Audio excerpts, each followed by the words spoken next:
मैं हृदय से नमन करता हूँ, सभी देशवासियों का नमन करता हूँ, सभी भाइयों का नमन करता हूँ, अपनी मातृभूमि का नमन करता हूँ, सभी का हृदय से सम्मान करता हूँ। माननीय बुजुर्ग नेताओं जो देश को चला रहे हैं उनको भी धन्यवाद देता हूँ।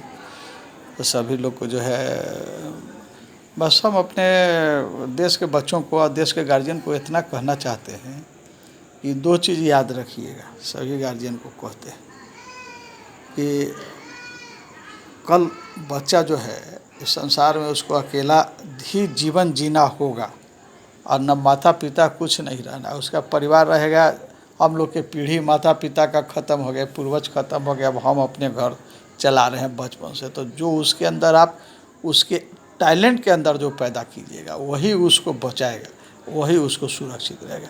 कोई धन कमाने के पीछे लगे हुए हैं, बच्चा को शिक्षित नहीं कर रहे हैं। इसीलिए आप सोच लीजिए कि पारस पत्थर और सोना दोनों में महत्व किसका है। तब पारस पत्थर का महत्व है। तो वह पारस पत्थर क्या है? आदमी का टैलेंट है, ज्ञान है। वो डॉक्टर बन के कलम लेके कहीं बैठ जाएगा, वहीं धन कमाने लगेगा। इंजीनियर बन जाएगा, जहाँ चाहेगा वहीं लग जाएगा। अब बिजनेस जो है क्या है, कल डूब जाएगा, कुछ ख़त्म हो जाएगा, सड़क पर आ जाते हैं आदमी। तो वो व्यापार ठीक है, वो भी अपने जगह पर है। जिसको जो टैलेंट है अपना कर रहा है, उसमें भी तेज है, तो अपने दिमाग से जो है व्यापार को जो है करोड़पति अरबपति बना देगा, अंबानी बन जाइएगा, कुछ भी बन जा सकते हैं एक बच्चे की अच्छी सोच से। तो इसीलिए पहले बच्चों को पढ़ाइए, शिक्षित कीजिए और उसको आत्म जो है निर्भर बनाइए कि बेटा कभी किसी का दिया हुआ बाज़ार में खाइए नहीं, कभी किसी का दिया हुआ कुछ लीजिए नहीं, कभी कोई लोभ लालच नहीं कीजिए। कोई कुछ भी दे दे कभी उसके पीछे नहीं जाना है और मन लगा के पढ़ना है। उसको दबाव मत दीजिए, स्वतंत्रता दीजिए। बच्चों को ना डांटिए और ना उसको प्यार से समझाइए, इसलिए कि डांटने के बाद वो थेथर हो जाता है, और इसीलिए वैसा नहीं है।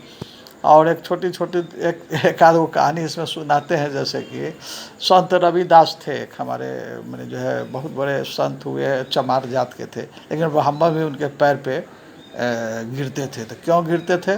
उनका गुण ऐसा था। तो यहाँ कहाँ जात पात आया?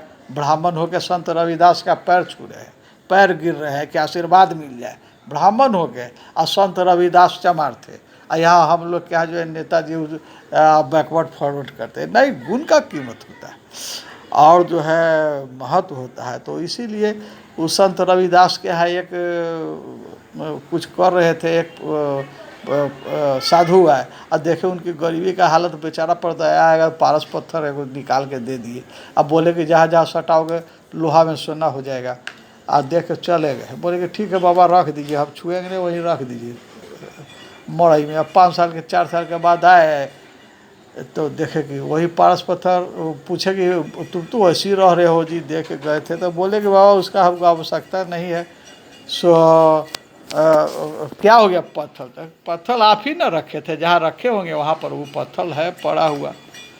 तो संत रविदास ने एक बात कहा कि हम अपने कर्म पे विश्वास करते हैं। अब हमारा हाथ जिंदा है, हम मेहनत कर सकते हैं, अपना रोजी रोटी अपना सकते हैं, हमको किसी का धन दौलत से मतलब नहीं है, हम लोग लालच है।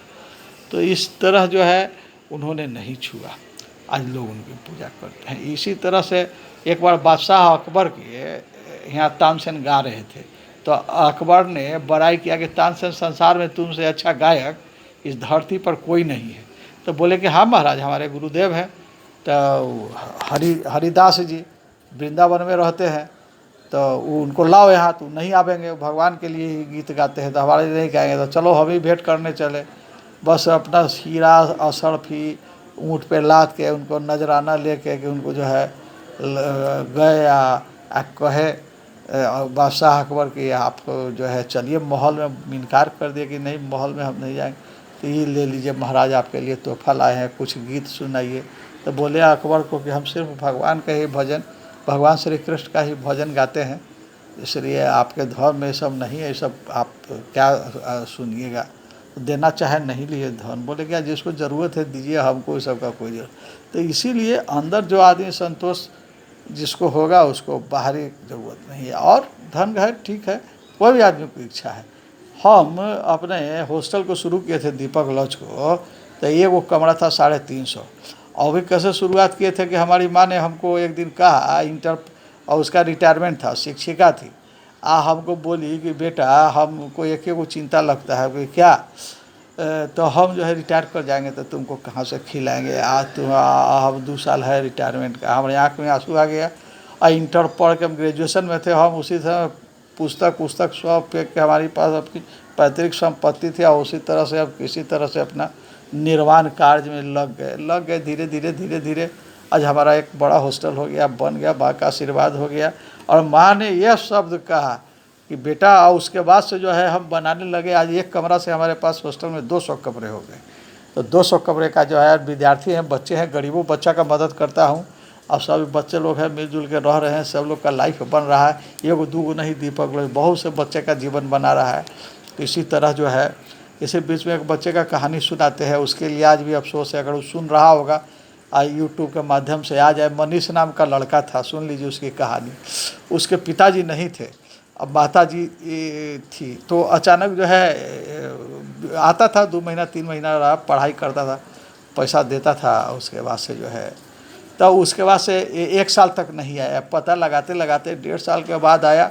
आके कहा कि क्या कहे भैया, सो हमारी माँ भी डेथ कर गई, ख़त्म हो गई, अब हम अनाथ हो गए।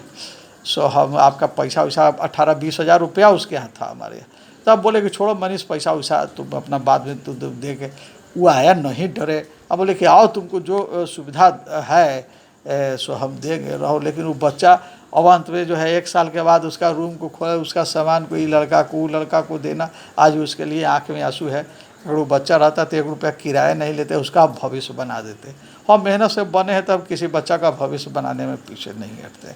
अगर हम कहते हैं समाज में किसी का बाप माँ नहीं है, कुछ नहीं है, अगर हम समाज के सभी लोग मिल के एक दूसरे को सहारा दे दें तो कोई भी अनाथ नहीं रहेगा इस दुनिया में। एक दूसरे को ज़रूरत है, पूरा कीजिए। तो इसी तरह हम कहते हैं, आज वो बच्चा कहीं सुन रहा है, मनीष बेटा, तो तुम आ भी सकते हो, तुम्हारे लिए हॉस्टल है, तुमको हम अपने यहाँ सर्विस भी दे देंगे। अब पढ़ो, आके तुम अपना जीवन भैया के साथ बना लो। पैसा कौड़ी कोई बात नहीं है, बहुत पैसा कौड़ी आता है, तुम लोग का लाइफ बन जाएगा। बहुत से मजदूर का बच्चा सब है, बहुत से किसान परिवार का बच्चा सब है, साल में 1 बार 2 बार पैसा देता है। कौन कब देगा ये भी पता नहीं है, हमको परेशानी होता है, फिर भी बच्चे को रखे हुए हैं। कुछ भाग भी जाता है लेके, लेकिन क्या करें। इसी तरह कहते हैं कि सब लड़का लोग जो है आइए, एक दूसरे को मदद कीजिए, समाज का नव निर्माण कीजिए। हम लोग जो है माँ हमारी शिक्षिका थी, अब 5 किलोमीटर पैदल जाती थी पैसा लाने के लिए, इसीलिए चोरी बेईमानी तो मन में कभी पैदा ही नहीं हुआ। और अपने दम पर जो है आज भगवान की कृपा से आज एक अच्छा कारोबार भी है, सब है। हम सब उतना चिंता नहीं करते, अगर किसी का भला हो सके तो कर दीजिए। सभी दोस्तों यारों को जय हिंद, वंदे मातरम। और क्या कहें, आप लोग का प्यार है जो कभी कभी कुछ प्रेरणा बन के जो है आप लोगों के लिए निकलता है। जय हिंद, वंदे मातरम।